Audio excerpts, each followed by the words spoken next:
RG3 the when it comes to talking about Angel Reese and Caitlin Clark. You're aura farming, bro. You're absolutely aura farming. And we are tired of the race baiting or you thinking that you're about to save the world or save sports from racism by constantly bringing up Angel Reese's name. What did this girl do to you, bro? She's like 20-something years. The world of sports media is a battlefield of hot takes and passionate debates. But sometimes a single social media post can ignite a firestorm that transcends the game itself, drawing in legends and sparking outrage across the entire sporting landscape. This is the story of how a tweet, a controversial image, and some highly charged accusations spiraled into a public confrontation, pulling in a rising star, a former NFL quarterback, and one of basketball's biggest icons. And at the center of it all, the young phenom, Angel Reese. Griffin wrote a lengthy message on X denouncing the racist rhetoric that has been used mostly by online trolls, reposting an image that troll tweeted of Reese NBA 2026 cover, replacing into an image of an... It all began with a tweet from Robert Griffin III, better known as RG3. What started as an apparent condemnation of racism quickly mutated into something far more insidious. RG3 posted an image of Angel Reese, photoshopped to depict her as a monkey, alongside her supposed NBA 2K26 WNBA edition cover. He labeled it racist and unacceptable, which on the surface seemed like a strong stand. In a circle who told him Reese has, quote, grown to hate Caitlin Clark. People in Angel's inner circle called me and told me I was right, and Angel Reese has grown to hate Caitlin Clark because of the media. To say that somebody in Angel's circle called him and told him that she hates Caitlin, it's bull. Yeah, that's it. It just is. But then, in the very same breath, he twisted the knife. RG3 claimed that, according to Angel Reese's inner circle, she harbored a deep-seated hatred for fellow WNBA sensation, Caitlin Clark. It was a stunning pivot, an act that seemed to simultaneously call out racism while amplifying a hateful image and injecting personal, unverified rumors into an already charged rivalry. The public reaction was immediate and explosive. Many questioned the sincerity. Why would you spread a racist image, even to condemn it, and then instantly make yourself a victim, claiming you were being threatened, all while spreading gossip about the very person you claim to be defending? It felt less like an ally and more like an opportunist. Three seems to have this strange fascination with Angel Reese, or connection to the spotlight and attention that it brings, or who it brings those things from. I know now I don't get to speak on someone else's Black experience or call something self-hate when I don't know how you truly connect to the community or the culture, or I can't assume that you see yourself in the thing that you push back against. But this one should have been easy. It is depicted as a monkey in this graphic, a graphic I only saw on his page. So now his millions of followers can see this, and it should be easy to defend her against such deplorable hate and racism and bigotry and evil. But he couldn't do that.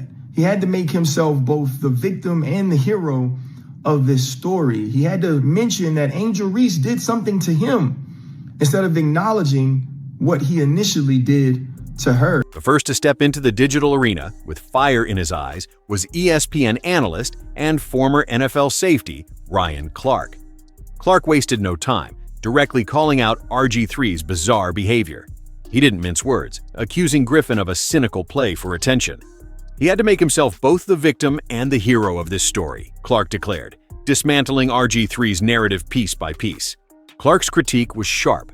RG3 should have stood firm against the racist depiction of Angel Reese, unequivocally defending her against such deplorable hate and bigotry. Instead, Clark argued, Griffin used the moment to pivot to his own grievances, alleging that Reese had shared things about his family that threatened them.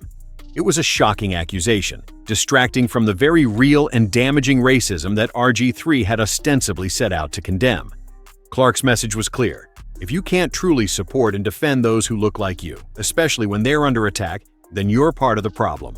My biggest question, though, for RG3 is, like, why do you keep Angel's name in your mouth? I don't know if he's obsessed with her. This wasn't an isolated incident for RG3.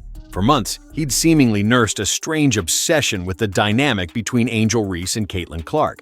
He'd made repeated takes, often leaning into the dramatic rivalry between the two stars, sometimes to the point where it felt less about basketball analysis and more about stoking animosity. There was an existing tension, an unaddressed history between Griffin and Angel Reese's orbit, which made this particular tweet feel less like an aberration and more like a calculated escalation. RG3 had already proven he had smoke for anyone who challenged his narratives, including Ryan Clark and, implicitly, Angel Reese herself.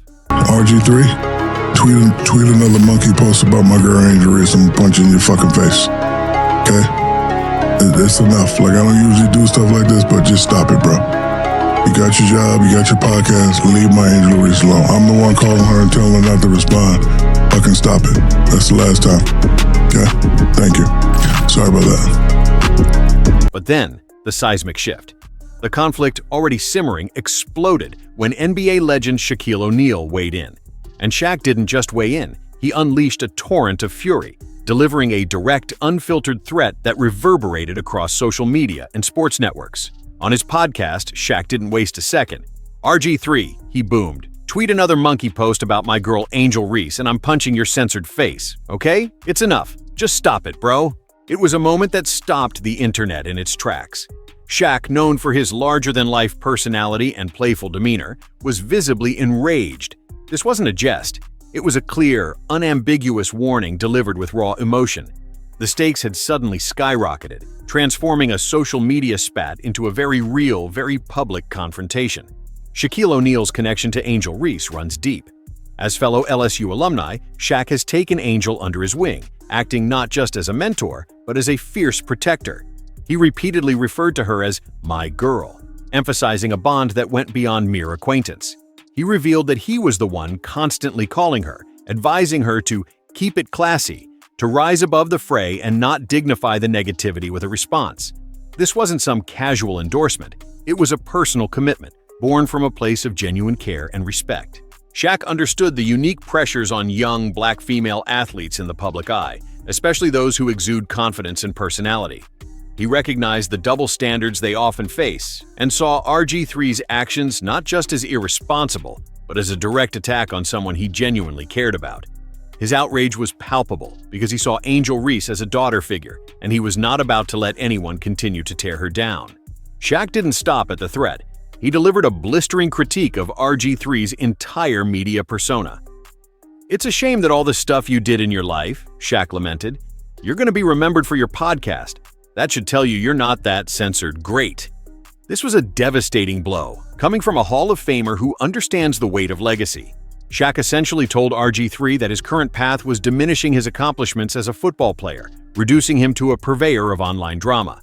It was a direct challenge to RG3's relevance and his perceived influence, suggesting that RG3's attempts to gain clout through controversy were backfiring, costing him respect rather than earning it. The sheer dismissiveness in Shaq's tone, the implication that RG3 was wasting his platform, stung more than any single insult.